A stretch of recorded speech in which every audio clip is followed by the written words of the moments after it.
share of laughter through the pain. But look at us now, on a Sunday time. Have we seen our finest hour? Good times surely will come. All I know is people talk without listening. What I'm saying is life's too short to live in these extremes. Have we seen our finest hour? Good times surely will come. And all through the night I wondered and waited. Say fake news. Boston wrestling is fake news. Divided we fall to wait here for you, holding it together, just like a desert flower, waiting on the rain to come. And all I know is anger, lies, confusion. And what I'm saying is you don't realize what this means. Have we seen our finest hour? Good times surely will come. Just like a desert flower, waiting on the rain to come. There you go. Hello, everybody. You see me with my spectacles on because I was reading some of my notes because I didn't want to leave out anything that there was a lot of things I wanted to tell y'all the last time that I was on. So I put my glasses on so that I could understand what the hell I'm talking about because y'all know totally I get up talking about the moon and end up talking about the sun by the time the end of the day. But anyway, my childhood, I don't want nobody to think that I had a bad childhood. In fact, I believe I had a pretty good childhood because in America, we learned very, very on that each American got to pull themselves by his bootstrap. It don't mean that we don't help those that need help. It don't mean that we are selfish. It just means that we got what we call American pride. At American pride, when I was young, if I took pride in the work I did. If I trim your hedges, I want to do the best possible job as I can. And I want you to go around town and brag about it and say, hey, you got to get that Tony to do your hedges. He's good at it. Look how beautiful. Look at the work he did. Look at the effort time he put into it. So it's called American pride. So I'm very proud to be in America. And like part one of this segment of my childhood and my upbringing, I want to start this segment off the same way that I started the last segment off. I pledge allegiance to the flag of the United States of America and to the republic for which it stands, one nation, under God, indivisible, with liberty and justice for all. Now, a lot of people ask me all the time. I'm gonna leave my glasses on. I can see me. I can see me right up there. The only problem is we get some glare on your eyes. So well, that's okay. At least I can see. All right. Good. See, there's no glare if I do that. There you go. It's glare when I do this. There. Like I'm looking at the light. Look at the glare. Yeah. Like a Martian, huh? A spaceman. You know I'm not all there. So if y'all looking for somebody that is sane, you look at that guy that been pushing the creek when he was 6 years old and bust his head wide open by Jerry Hayes.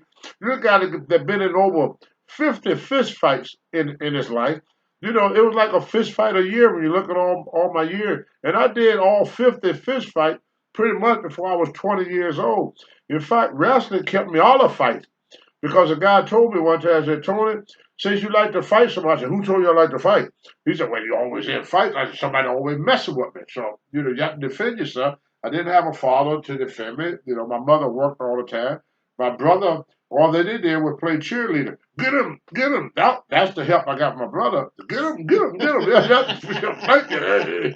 And then, like one of my brothers would always say, I got your back. Which means... I got your back. In the back. Yeah, I'm in the back. Okay. Yeah.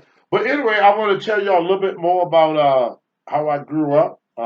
You may not be interested, but I'm kind of not sad about living in poverty and having a rough life.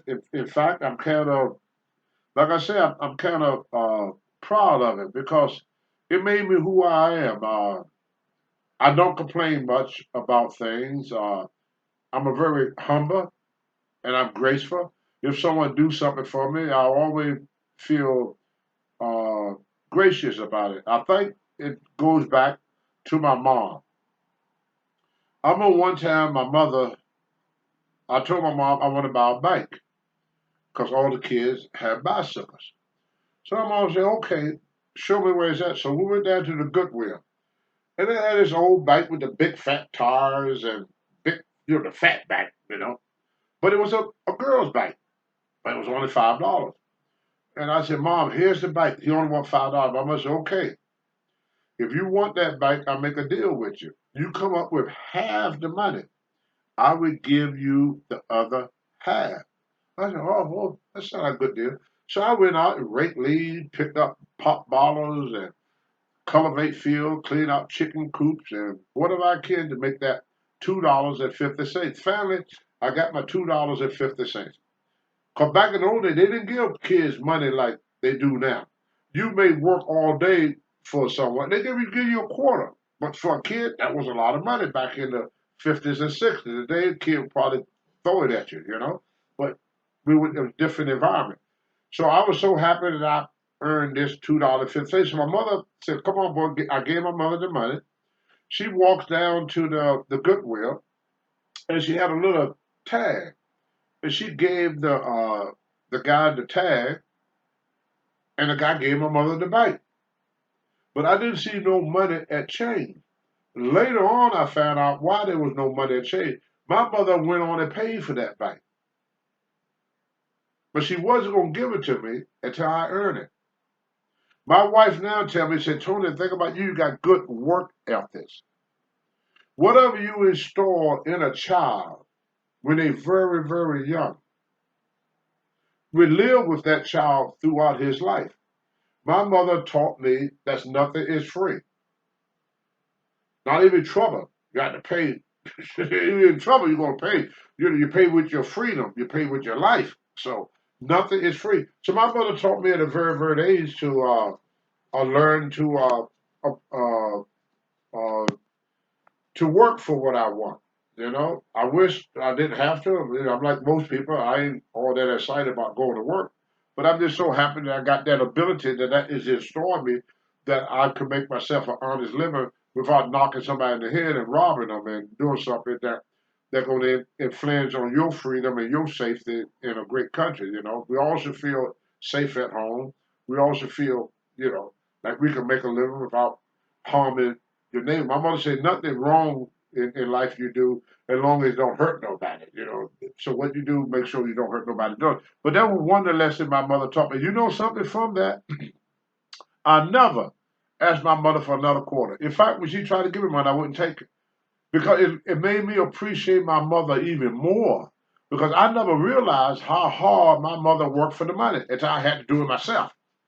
And the sad thing about my upbringings of young people today, they don't get that experience at a young age. They 18, 19, or 20 before they learn that. I learned it at 5 or 6 that you have to work for what you want. When a child says, Mom, I want this, Mom, I want that, and you just give it, give it, give it, give it, give it, then the kid get older and still asking. But that kid, even at 18, 19, 20 years of age, have not learned how to get it himself. My mother, God bless her soul, protected me from that. That was one of the ways, it's nature for a mother to take her child out. You take a bear, deers, every animal, if you look at them, they take that child out and teach that child how to survive in a wilderness. We pamper our children, not all of us, but some of us, we pamper our children until we get tired of it, then we turn them loose. They don't know what the hell to do. 20 years of their life, all that, anything they want, just ask mom, just ask dad, ask and you shall receive. And so the kid, 20 years go by, this kid ain't used to doing nothing but asking. So When they got in the real world and they ask for something and don't get it, they have a tantrum and wonder why. But anyway, not to criticize nobody because I'm the last person on this planet to criticize anyone. And plus, in the Bible, it says, "Judge not, yet ye be judged." And I can't judge anybody. That's God uh, to judge us all. And I'm not God, so I'm not going to judge anybody on nothing. But anyway, getting back to my notes here, when I went to the reception and diagnostic center, what led up to that was, first of all, I got put on probation because my little brother Walter, who was very, very talented with automobile. I mean, ever since he was a kid, he just was real good with automobile. So one day, it was just a guy put this car in the shop. And I don't know if many of y'all remember this car. It was all over the 50s or 60s. And it was called a DeSoto. You know, you can look it up on the computer what a DeSoto look like. See, there was a lot of cars in America that's not being built no more, like Studebaker, DeSoto, Plymouth, and you know, this. We used to sit on the corner sometime and we said try to name what the car was before it get to us. You know, it was just fun thing to do. Now you see one car, they all look the same, but back in the old day, every car had a distinct look. When you saw a Buick, you knew it was a Buick. When you saw a Cadillac, you knew it was a Cadillac. You didn't have to go up and read the label. Now you got to read the label. Back then, every car had its own personality, kind of like the way wrestling was. Every wrestler had his own personality. Now you watch wrestling. If you watch one match, you see them all. All the matches are the same. They dress the same. They act the same. They talk the same. The same. The same. The same. The same. I'm going crazy myself here. But with back in the older days, everything was different. Everybody had their own wrestling personality. Every car had its own personality. But anyway, my brother stole this car, and when I saw it, in the yard, it was a convertible. It was black and white convertible, DeSoto. I don't know uh what year it was, but I would say DeSoto went out of business. Most people that know about cars would pretty much could tell me, could send a picture to me or Larry, and once I see the picture, I can tell you, yeah, that's it right there. But anyway, get back to my story. So I tried to return it because I didn't want my brother Walter. Because mother, when she left the house, she said, "Now you're in charge of him. Keep him out of trouble." That was my job, to keep Walter out of trouble, which was more than a handful, to say the least. I love him, but he's a tough SOB, still tough as nails. We call him Killer, and we call him Wham. The Killer part, I knew why. The Wham part, I did not. But anyway, I'm trying to return this car. And somebody said, oh, I guess I always had an ego. I think I was starving for uh, Attention. attention. Yeah, Larry. Yeah, because, single kid. In a black neighborhood, you had to get a reputation. We're all poor, so everybody have to have something special in order to to fit into the neighborhood. So anyway, I'm returning this car, and I hear somebody say, "Hey, look, Tony's driving." And boy, I just stuck the chest out right there. So I'm trying to be cool now. I turned the wheel of the car. Now I didn't know because I never drove before. Once you get around the corner, you got to stop turning the wheel. So I kept turning this wheel, and the car kept going. There was a guy fixing a wall, and it had a big cement truck sitting there, and I hit that thing, ran the car into the wall, hit the cement truck. All the cement came down the stoop into the car. Now I'm covered with cement. My brother Walter, unfortunately, got a broken jaw from it because he was a passenger.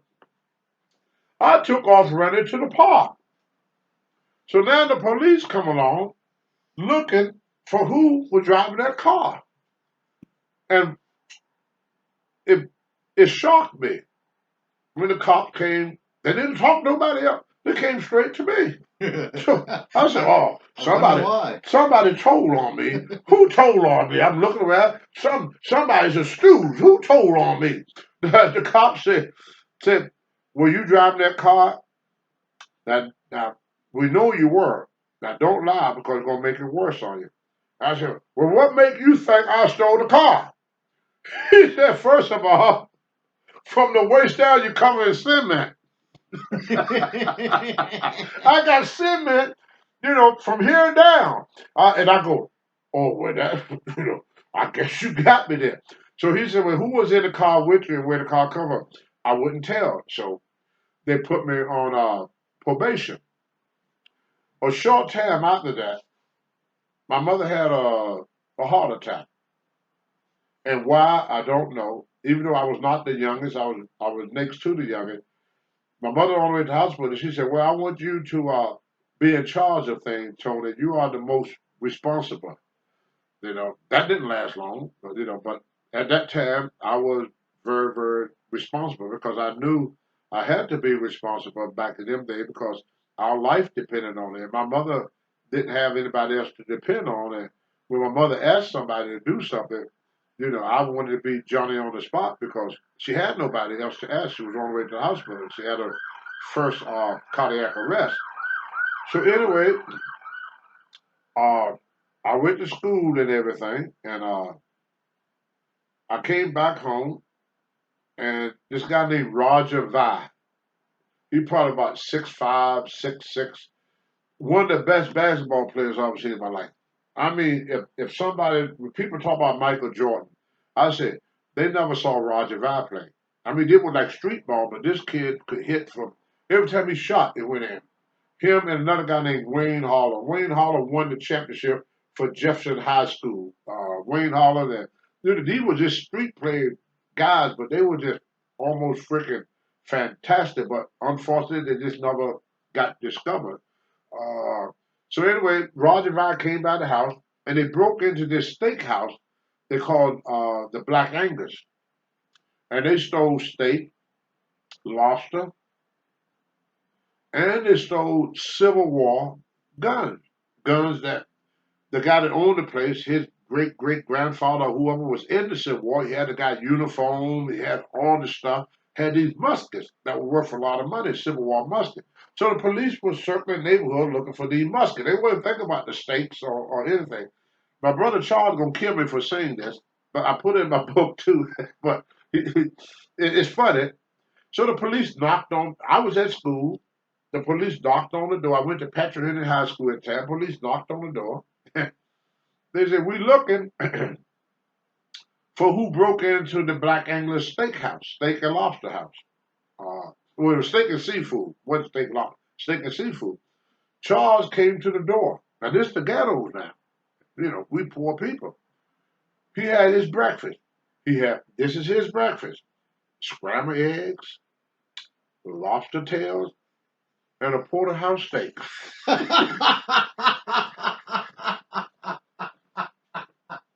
The police said, "Damn, you work?" Charles said, "No, I don't work. Your mom work?" "Yeah, where she works? Work Hotel Roanoke. She make a lot of money?" "No, not really. We poor." Said, "You poor?" Charles, "Yeah, we poor." So the police said, "Well, how in the world are you able to eat lobster and steak for breakfast?" He said, "I can't even afford to do that." And my brother Charles said, "Oh, well, we got a whole bunch of it. Come on, I'll show you." He let the police in the house. Police opened the refrigerator, had the lobsters and steaks, and it had the signal, where it was shipped to. The shipping thing is on that. So this is the food that came from the thing. So the police started taking the food out the refrigerator. Charles goes, "Hey, where you going with my food?" He don't know. We kids. So I didn't take all the food out the refrigerator as evident.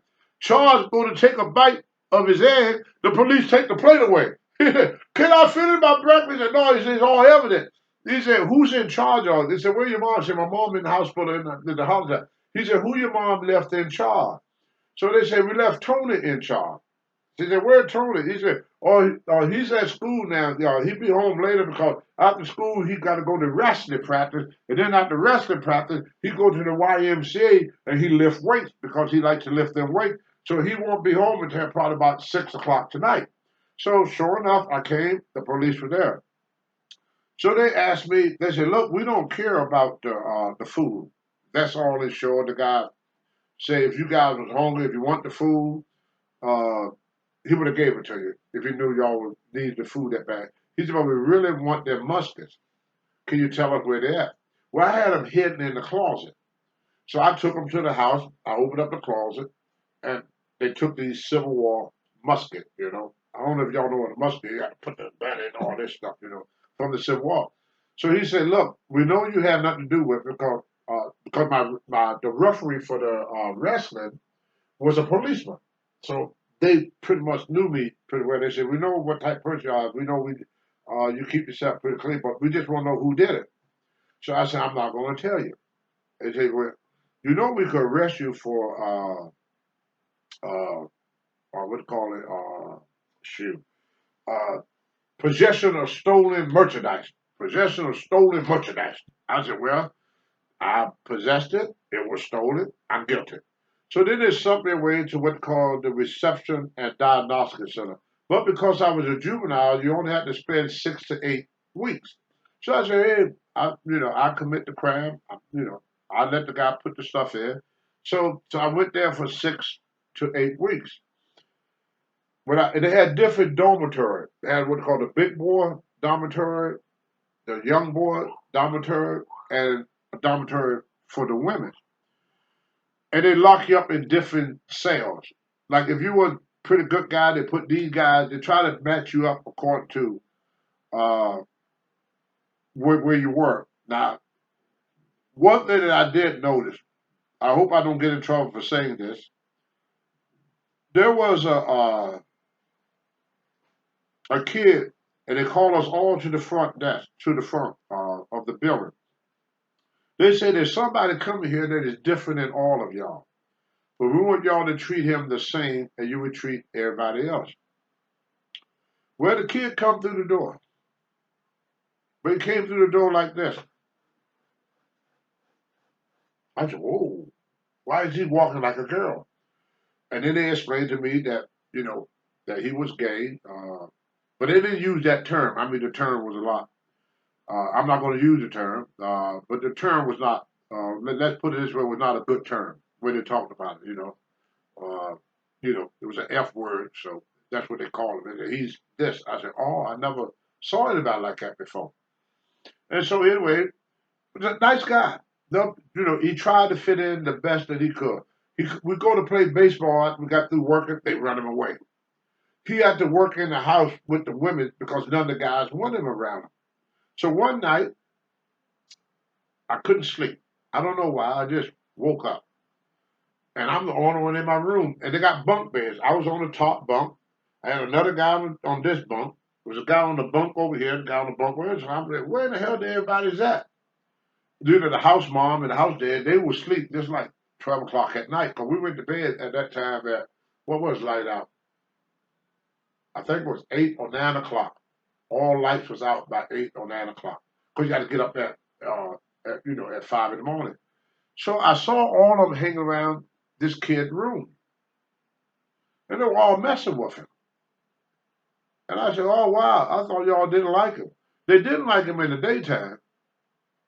But once the lights went out, he was the most popular guy in that freaking place. And I go, "Wow, they pick on this kid all the time. And then during the nighttime, they all poking him in the butt." And I said, "Well, ain't you gay?" Guy said, "Oh, no, as long as you're on top, you're not gay. You're with a man, and you're with a male." So. And that was the first time that I'd experienced that. And I experienced it at the Negro Baptist Children's Home. Guys would wait for the young kids to go in, they hold them down and pretty much, do stuff to them. People say, "Why you didn't do nothing?" Well, what the hell you expect me to do? They would have held me down and did it to me. So I wasn't gonna put myself in his spot. So we was kids. This is grown up as a child. Well, not for every child, but for this child. So uh, you couldn't get in no fights out there. But the good thing about the reception at Diagnostic Center, we went to do some work for somebody, and they had a bus, like a school bus, going to take us uh, back to the center. And with this set of weights out there, and I saw them weights for the first time in my life. I saw these weights, so I said, "Wow, what is them?" So one of the older kids said, them are weights. He said, that's what them guys lift to make their muscle big. I said, oh yeah. He said, yeah, you lift them things to make you strong. I go, wow. So I jumped off the bus. I remember running over there. I grabbed that weight and I lifted it up over my head and I put it back down. I come back to the bus, everybody cheering me. Hey, Tony, hey, you strong, you strong. Hey, now people are beginning to like me. I said, hey, this is cool. I said, I want to lift more than weight. So I get back to the reception and diagnostics center. The guy that was to my dorm, the guy that was in charge said, I think we found something you like to do. He said, we got some weights in the closet, nobody's using. He said, you're a pretty good kid. We're gonna make you what's called a trustee. He said, your job is to make sure the other kids don't run away. Cause it had no fences or no gates or no bars.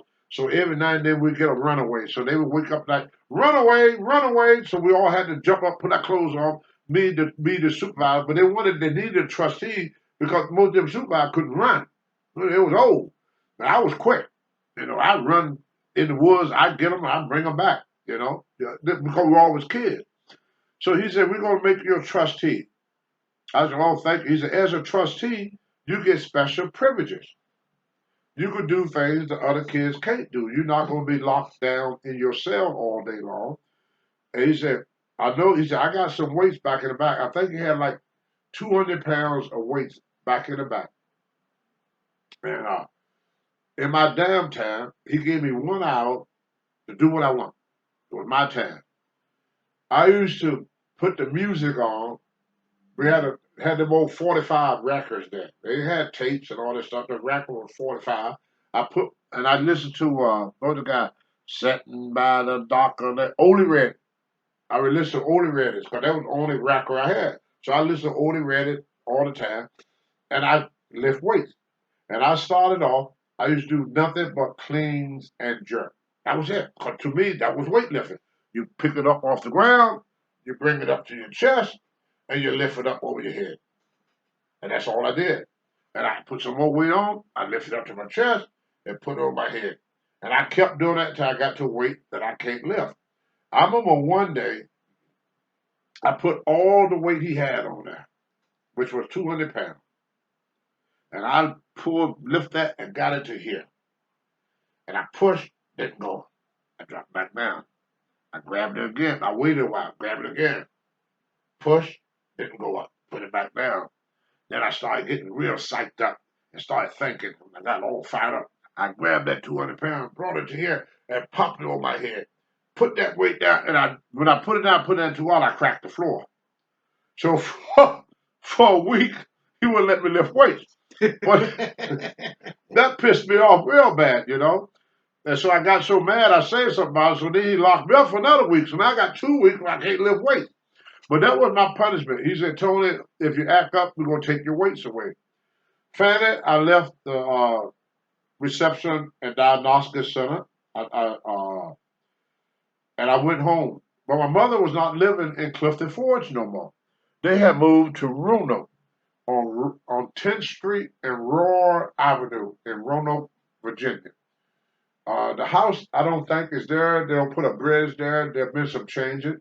So this is my first time living in a big city. This country boy is in the big city, Roanoke, Virginia.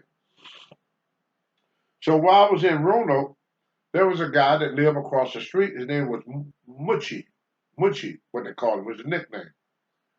And he had a good build. He had a nice chest, no legs.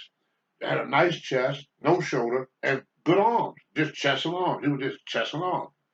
So I go, wow, I like to look like that. So Muchie said, hey, you want to work out with me? So I said, yeah. Now this is what Muchie did. He went to the school. He took two 10-pound plates. He took a baton, a baton that, what they call it, Larry, the cheerleader used, baton? Oh, twirling baton. A twirling baton. Yeah. And he put the weights on and took tape and taped it so that weights don't fall off. And he would lay down on his back like this and do stiff arm pullovers until he can't do it no more. Then he would get up and he would do curls until he can't do no more. And he did that like every other day, and I started doing it with him. Finally, Munchen started going to a gym, and he gave me that set of weights. He gave me the baton with the weights, and I would sit in front of the mirror, and I would curl until my muscle is burning. I must do 100 curls, and I drop it, and I pick it back up, and I keep curling, keep curling, keep curling, keep curling. Well, it was only a baton and two 10-pound plates. Then one day, I was at this convenience store, and this guy walked up to me, and his name was Alfonso Johnson. And he said, "Hey, kid, you got some pretty good arm and chest on you." He said, "Why don't you go with me?" He said, I work at Walter Planner. He said, "But after I get off work," he said, "I go to the YMCA." I said, "What is a YMCA?" So I started going to the YMCA with Alfonso. And that's where I started to learn about like pull down. I mean, they didn't have a lot, but compared to a baton with 220 pounds, I was in heaven. They had the big 45-pound bar, the 45-pound plate. They had a bench. They had one bench that you could adjust where you could do inclines and flat. And they had a leg press that was horizontal. Is that horizontal go straight up and down or perpendicular? Horizontals up and down. Up and down. Now they're 45-degree angle to your leg prep, but this it was straight up and down. They had a lat pull down, but the lat pull down was a rope that came down and just put the plates on, and as you doing the pull down, that thing was swinging for you back and forth like that. So, and they had a big punch bag when you go in there and hit the punching bag. So I started lifting weights for Alfonso. One day I'm coming home, and this old man saw me, and he said something to me, and I said, "Hey, I'll kick your ass, old man. Don't you see these guns?" The old man said, "I know somebody that is half your side that kick your ass." And I said, "Well, who you got that is half my side that can kick my ass?" He said, "Come on and go with me." So he took me to Police Athletic League. It was a boxing gym. So I get in the ring with this kid. I was probably at that time about 200 pounds of muscles. This kid was probably, oh my goodness, maybe 150, 160 pounds. Kid beat the shit out of me. I couldn't hit him. Every time I struck, he boom, boom, boom, boom, boom. I said, boom, boom, boom, boom, boom. So I said, hey, I got to learn that. So then I got into boxing. Well, Leon, later on, I hadn't got to that yet. When I get to the school, but I ain't got to high school yet. I'm still at James Madison school. Like I said, I went to Hurt Park at first as a kid. That's where I started wrestling at, amateur wrestling. I got into boxing a little bit, all that stuff right about when I was a young kid. And then later on, I got involved with the weightlifting. I went from 185 pounds up to 225 pounds. And there was a lot of people, and I want to make sure that I mention these people before I get to talking too much.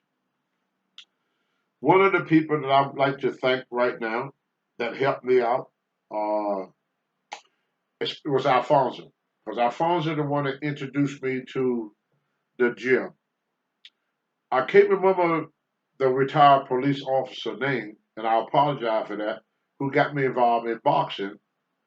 But my wrestling coach was Leon Bridge uh, from Patrick Henry. My wrestling coach for Jefferson High School, I want to apologize, I can't remember his name, but I remember Leon Bridge. Uh, the guy that got me started in powerlifting is a guy by the name of Randy Booth. We were working out in the gym one day, and the guy did 225. And I told Randy, I want to do that one day. So one day I did 225. I couldn't wait for Randy to come in the gym so I could tell him about it. And my bench kept going up and up and up. So finally one day, Randy came and said, Tony, what'd you do on Saturday? I said, well, I'm not doing anything. He said, why wouldn't you go with us? I said, where y'all going? They said, we're going to Hopewell, Virginia. Hopewell, Virginia. It's a powerlifting meet. Now, back in them days, they had powerlifting in the morning. They had arm wrestling at midday. And then they had a bodybuilding contest that night. Everything was AAU, Amateur Athletic Union. There was no MPC, no none of that. All this stuff you see now wasn't even existing. Everything dealing with sport was AAU, AAU, AAU. That was it. So I went to my first. I was 220 pounds. I lifted the 220-pound class. My first powerlifting meet, I did 350 pounds on the bench. I squatted 400 and I deadlifted 400. Then I participated, believe it or not, in the arm wrestling, and I won that. So I came home with 2 trophies. This is where I learned respect from. This is my first contest. Now it costs money to enter these contests. Randy Booth paid for the contest. Randy Booth drove me. It was his car. Now I don't know how far it is from Roanoke to Hopewell. I want to estimate it's probably Roanoke to Hopewell, Virginia. Larry's gonna tell me in a minute. This guy paid for the gas, paid for the food, paid for everything. Well, I'm sitting in the car and I'm bragging about what I got. Randy don't say nothing. He said, "Well, we happy for you, kid. We happy you did good." So he take me on another competition. 350 miles round trip. 350 miles. This guy drove me. Never asked for a quarter. Drove me 350 miles round trip. Paid for everything. Randy Booth. Randy Booth is his name.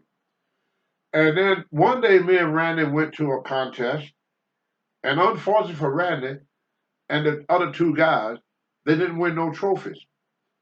This was the same time when I bench pressed 480 pounds, I squatted 450, and I deadlift 600. I won the arm wrestling title, and the contest that I won, I came up. The guy went to Vegas and became world champion, but I beat him in Virginia, and I even got a book later on. I will show y'all his picture and everything. I can't remember his name, but luckily somebody sent me the book. It was the longest arm wrestling match went about 15 or 20 minutes. I just wouldn't give up, so I won that. Then I went on stage and became teenage Mr. Virginia. I had 3 trophies. So Randy and the other 2 guys, they didn't do too well. So I'm sitting there once in a while, and I said, "Oh shoot, I got to complain about something. I can't remember what the hell I complained about." And Randy turned to me and said, "Tony, how many trophies you see in this car?" I said, "3." He said, "How many people you see in this car?" I said, "4." He said, "Who the trophy belong to?" I said, "Me." He said, "You understand why we don't want to hear your bitching?" I go, "Oh, here I got 3 trophies. Cost me nothing. Randy paid for the gas, paid for the food, paid for me to enter the contest. And I'm complaining because I want to get home early. Come on, Randy, come on. I can't believe I done that. That's how stupid. My mother had an old saying, youth is wasted on the young. At that time, I wasted all my youth being stupid. And so then I really, really felt bad. I never forgot that night. But I learned a lesson. There's always somebody doing worse. What I should have been doing, instead of bragging about how good I look, how strong I am, how great I am, what I should have been doing is trying to cheer up the people that came home with nothing. You know, I should have been giving them encouragement. But as a young man, I know that now. I didn't know that then. But anyway, I owe a lot to Randy Booth. That's my story with Randy Booth and Alfonso Johnson. Alfonso took me to the gym. Randy got me started in powerlifting. And then I met this other gentleman uh, named Steve Aegis. And he got me involved in bodybuilding. And that's when I became Mr. Virginia. And I competed in bodybuilding contest, but he got me involved in bodybuilding. But going back, all the way back, before Randy, before Steve Agent, there was a guy called Jackie Cooper. Now, Jackie was only about 5'7", maybe, he was not a very tall guy, but he had like 19, 20-inch arms, tremendous tricep. where he wrote my first bodybuilding routine. And the routine that Jackie Cooper gave me, I use that routine right now today. So anybody want to say who trained Tony Atlas, gave him his first routine was a guy named Jackie Cooper. And these are all people I met in Roanoke, Virginia. Now, Roanoke and being black, you have to have a reputation. Some guys had a reputation for being tough. Other guys had a reputation for being lovers, or you had a nice ride. But you have to have something that really made people to look up to. You know, we didn't have a lot of people to look up as a black person back in them days. That's why everybody loved Muhammad Ali, because he was just somebody everybody, could look up to. And Martin Luther King. So these were people, Martin Luther King, Muhammad Ali, because they kind of show us that we did not have to stay down, that we could build ourselves up. We see Ali become the world champion. I mean, we say world champion, that means there's nobody but him.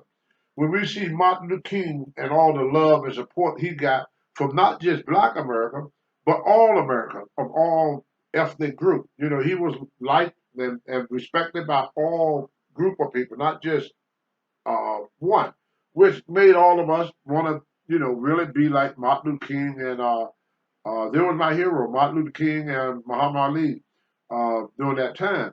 So growing up in Roanoke gave me the opportunity to be like them, to be like Martin Luther King, to be like Muhammad Ali, to make something out of myself. So my whole life was, I didn't hang out on the corner uh, with other people. I got lucky. When I was 15, my mother couldn't support me no more, and I knew that. She didn't kick me out the house or nothing, but I figured I was big enough. I'm 15 years old. I'm big enough to get on my own. So I met this woman named Loretta Mize. Now I was 15, but I was a virgin. I ain't know nothing about no sex. I knew how to box. I knew how to wrestle. I knew how to lift weights. I ain't know nothing about that bedroom. Now, like I say, what I'm gonna say, I hope y'all don't get mad at me, but I gotta tell it the way it worked. So Loretta used to always run out because I used to walk around with my shirt off to show off my muscles. And she always used to run off. She didn't know how old I was because I was at that time I was 6 foot 2, which is what I am now, 6'2". I weighed about 220 pounds, with a 29-inch waist. And at that time, 19 or 20-inch arms, there was very few guys looked like me. So Loretta seduced me. So she called me in the house and she said, "Have you ever been with a woman?" I go, "No." She said, "Would you like to?" I go, "Yeah." So she lay down on that couch. I remember now. She had no underclothes on. And she pulled that dress up. Scared the shit out of me. I took off running down the street. My brother Noah saw me. No, Charles. Charles saw me. "What's wrong with you? You act like you saw a ghost." I said, "Worse than a ghost." He said, "What are you talking about?" I said, "Man, I'm going to go to jail. Somebody's going to go to jail." He said, What are you talking about?" Now, I never seen a woman naked until I was 15. I said, "Somebody don't cut this woman between the legs. She got this big old cut between the legs." He said, "You know what that is?" I said, "No." I said, "What is this? Is this an injury or something?" He said, "No." I thought the girl hurt herself or something. I never saw that before. So I took off running. So now my brother, now he's mad at me. I wonder why he's mad. I'm the one that had the bad experience. He said, "Don't you know what that is?" So he told, I'm not going to say it on thing, but he told me the P word. He said, "That's," I said, "Oh, that's what that is." I said, "Boy, that's an ugly damn thing. I never saw nothing like that before." He said, "But it feel real good, Tony." I said, "Well, as long as I don't have to look at it no more, I don't want to look at that no more." So I said, I'm sweating and everything. I'm scared to go back to the house. So he said, look, if you don't go back, everybody gonna think you gay because she gonna tell everybody you ran away. You don't run away from the P. You know, you get that P. You get that P, man. Said, man, you don't want to be no punk. You don't be no punk. Go back and get that P, man, before you tell everybody you ran away. I said, oh, why? You come with me? He said, no, you don't need me to do that. Did he tell you how to do Yeah. it? No, he didn't. No, he just told Yeah. you. Okay. Yeah. So I get with Lorella.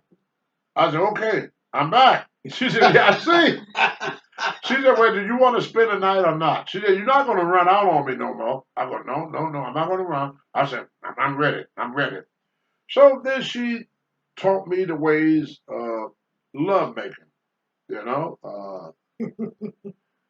She had an old saying, you got to lick it before you stick it.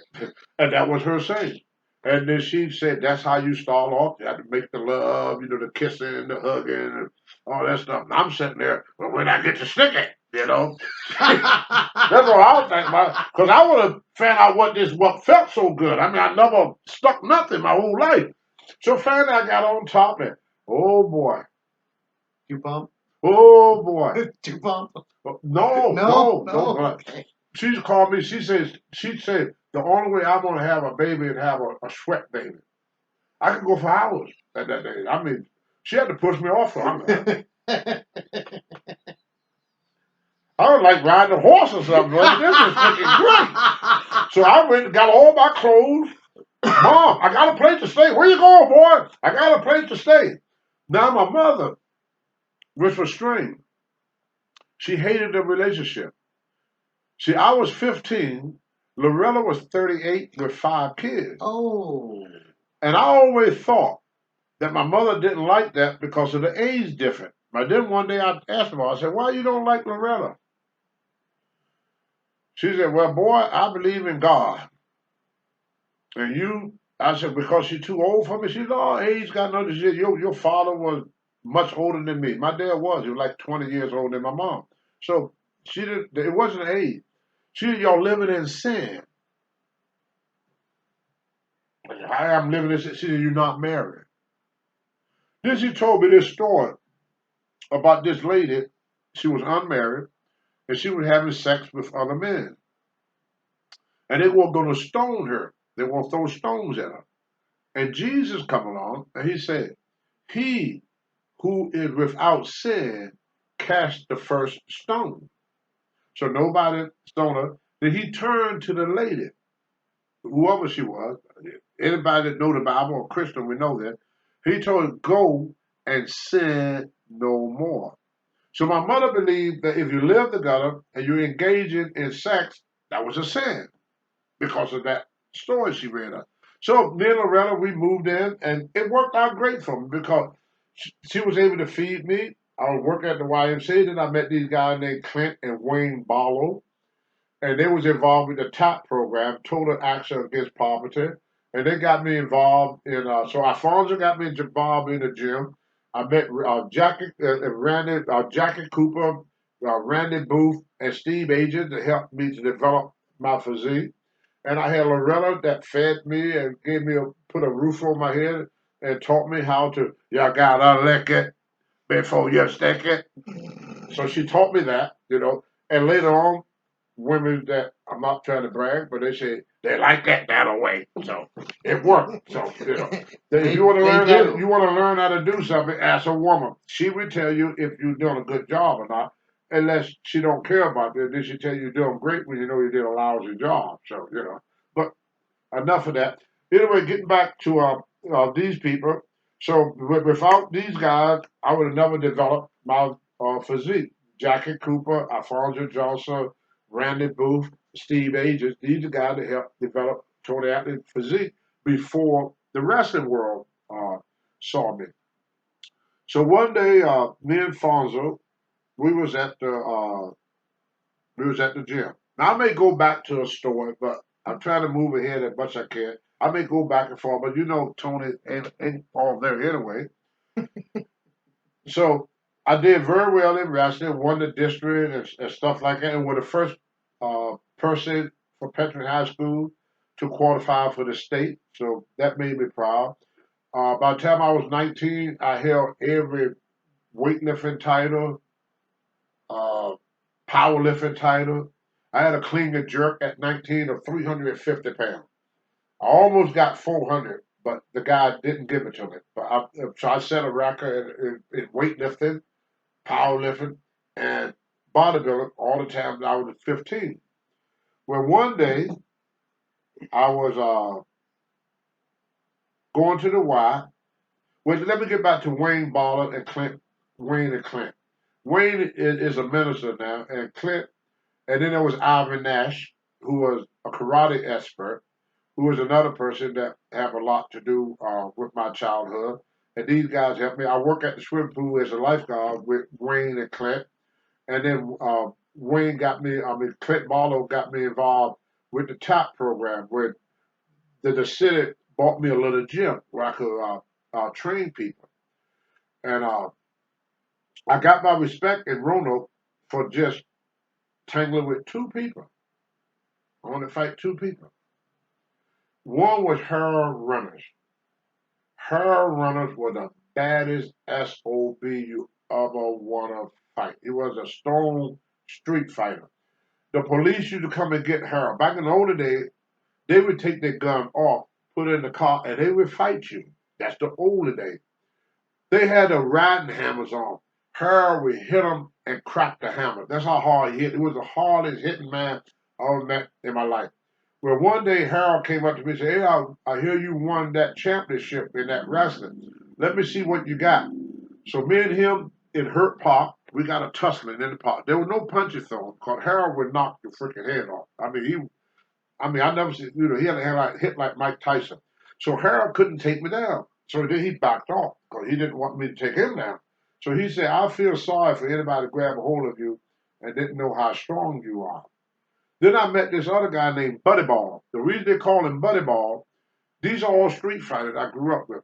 His name was Buddy Ball. The reason they call him Buddy Ball because he was fat as a kid, but he started losing weight, and it turned into what they used to believe turned the fat into muscle. You can't turn fat into muscle. What it is, you shrink muscle cell, you shrink a fat cell, you increase muscle cell. But he didn't know that then. I didn't either. So I thought you could turn fat into muscle. And I hear stories about him hitting a guy. He hit one guy so hard because he was so strong, they knocked him out of his shoes. The guy fell over here. The shoes never moved. That's how hard some of these guys hit. They were street fighters. Then there was, get back to Harold Runner. Harold got in a fight with a guy one time. The guy shot Harold 5 times in the stomach. Harold got out the hospital before the guy that shot him did. He beat the guy so bad, the guy was in the hospital after Harold got out before he did. Harold Runner. You go around Roanoke, all the old time and tell you about Harold Runner. Then there was Buck Nelson, who was another good street fighter. And I remember people used to tell me that Buck Nelson is the only guy that he fight better when he drunk than he did when he was sober. So he was a hell of a street fighter. And then a guy that came out to be pretty much my first father image I have. His name was J.C. Williams. And he was a bootlegger, and he used to be a mechanic, but a car fell on him, and he retired from being a mechanic and became a bootlegger. He took me hunting, taught me how to hunt, taught me how to fish, and supported me in everything I did. His name was J.C. Williams. He supported me a great deal in my growing up time. So, J.C. For the people that hear this, if y'all don't know JC, JC was a woman man. I mean, women like him. Had his curly hair. They put a little water in it and slick it back. Looked like he had a Gerald curl, but that was just his hair. Because a lot of blacks was mixed with other races. So I'm sure JC was mixed too. I saw JC get in a fight one time. This young kid started calling him old man. JC was 55 years old at the time. And the kid kept messing with the kid about 25. He was on a boxing team. He used to carry these boxing gloves around his neck. Thought he was tough. So he got to mess with JC. And he told JC, come on.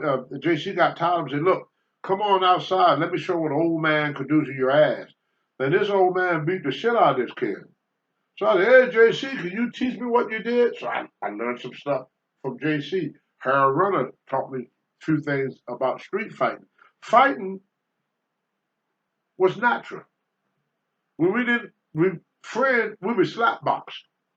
You know, we slap box. But that's how we kill the time of day. Sometimes we see a big mountain of dirt. One kid would run up the hill and say, "I'm king of the mountain." Now it's our job to run up and throw him off. And then the last kid up on the hill, "Now I'm king of the mountain." So these were like things we did. What were the 2 fights you got into? You didn't say that. With who? You said only 2 fights. Who were they with? No, when I tussled with Harold Runners, Okay. Harold told everybody how strong I was. Right. The other guy was Killer Gorilla Muller. We was at the park one time, me and Wayne Holland. He said, "Hey, I hear you pretty good at that wrestling." And before he knew what was going on, I had him down on the ground in front of everybody. Everybody was scared of Killer Muller. He was the wrestling coach for William Fleming High School. And he got his name Killer Gorilla because back they had a zoo where they had this monkey or chimpanzee, whatever it was. And you get in there, you wrestle. They taught this thing how to wrestle. You wrestle him. And if you stay in there a certain length of time, you get money. Where Killer Muller got in there, and he almost killed that damn monkey. And the guy was hollering, "Get him out of there, he's killing my monkey, he's gonna kill my monkey." So the name kind of stuck, Killer Gorilla, because he got in the cage and beat up a chimpanzee, which we thought was a gorilla. They told it was a gorilla, but when I look back on it, no, it probably was a chimpanzee. I doubt if he could Gorillas have done are that. 6, 7 feet tall. Yeah, they're gonna run over and rip his butt out. But there were people in my life that guide my decision. And lucky for me that I met Alfonso. Lucky for me that I met Randy Booth. Lucky for me I met Jackie Cooper. Lucky for me I met Steve Agent. Lucky for me I met Loretta Mize. Lucky for me I met Clint Barlow and Wayne Holland. Because when I look back on it, all these people was guiding me. And I didn't know it then. They was guiding me into being something good. Uh, uh, Something good for that they could look up to. Uh, Later on, as you all know, as I know, that I let a lot of people down in one respect, but in the same respect, uh, building people up. Because they had a part in the making of me. My mother, Miss Beatrice Jane, I would say was the toughest woman I ever met in my life. One day we walking down the street, and this guy slapped my mother on the butt. My mother said, "You can't stand over there." She turned to the guy, said, "You're too high, I can't go over you. You're too low, I can't go under you. You're too wide, I can't go around you. So I guess I just have to go through you." Bam! Knocked him out. Knocked him the effing out with one freaking punch. The freaking blood is. He spit out a tooth. The blood shot in the freaking air. My mother put the boots to his butt, and she said, "Now you boys, come on here." Big B. And we go, "Why? Did you see what mom did? Did you see what mom did?" My brother said, "You boys shut up before you make mom mad." Yeah. We were scared to make my mother mad. My mother, when she got mad, the white part of her eye would turn bloodshot red. But there was something my mother did that used to break my heart even today. She would come home at night after a long day's work. She would throw herself on the bed, and this is what she would say. "Oh, take me, Jesus. Take me, take me, take me. Please, dear Lord, take me, take me, take me. Take me, Jesus." And we used to cry, and we run over and try to comfort her. My mother had it rough. It was rough for her to raise us kids, and she worked the same hours every week, and her check never changed. Because back then they didn't have what they call minimum wage. They gave you what they can. Or it was horse trading. My mother could work all day, and they give her a basket of tomatoes, you know, they give her some tomatoes after working all freaking day. So it was rough upbringing, but it made us humble. I forgot a lot of my teaching along the way. I had to hit rock bottom, but I want to tell y'all what it was like for me raising up in Clifton Forge, Lowmore, Covington, and Roanoke. There's a lot more to say about Roanoke, but before I get into it, I wanted to kind of mention them people names that I've already told y'all: Randy Booth and Jackie Cooper, Steve Ages, Alfonso Johnson, most definitely Alfonso. I mean, it wasn't for Alfonso, I would have never went to a gym. I mean, he took me to jail. Wasn't for JC, I would have ended up in jail. Long, long time ago. He was the first father figure I ever had in my life. Every kid need a father figure, you know. And I was just so blessed that the father figure that the people that inspired me was not criminals or you know people that you know what I'm trying to say. Them type of people. I was lucky to always be around somebody uh, that that was going somewhere, that wanted to help me to go somewhere, and wasn't looking for nothing in return. Even when I made money, I tried to give Jackie Cooper and them got money. Tony, no. They said just your friendship and your acknowledgement is enough. And they never asked me that. So if they got any family out there, uh, you know. And there was a Oriental girl I was in love with. I'm gonna think of her name pretty soon. She was in my yearbook. Oh, I did not like that girl. She was gorgeous. Had that long black hair come all the way down to there. Oh, was she So pretty? Tony, we're about done today. Okay. Now But she was pretty though. that's a teaser for next time. Yeah. All right, what are we going to talk about next time? Well, we're going to finish off with Roanoke because, as y'all all know, Roanoke is where I took and got my start at as a professional wrestler. And I want to talk about some of the great wrestlers that helped create Tony Atlas so y'all can understand me more. People like George and Sandy Scott, Klondike Bill, Wahoo McDaniel. These are people that should not be forgotten. Blackjack Mulligan. Blackjack Mulligan. And these are people that should not be forgotten. And we all know Ric Flair. He was around during that time, but without Wahoo and without Johnny Valentine. Now, Johnny Valentine, he was the guy that created uh, Mid-Atlantic Wrestling. He was the guy that created WCW. I mean, his son Greg Valentine was a great wrestler, but y'all gotta hear about Johnny. 6'4", 275 pounds, and we hit you and knock you in the middle of the next week. But he wanted you to return the favor to him. I mean, you talk about tough. He was tough. Johnny Valentine. You're gonna hear about Johnny. You're gonna hear about the Johnny Weaver. You're gonna hear about the Flan Scott brother and all the wonderful people that helped me in my wrestling, and a little bit more about people that helped me before I became a wrestler. Thank you so much. We'll check you out next week on Tuesdays with Tony.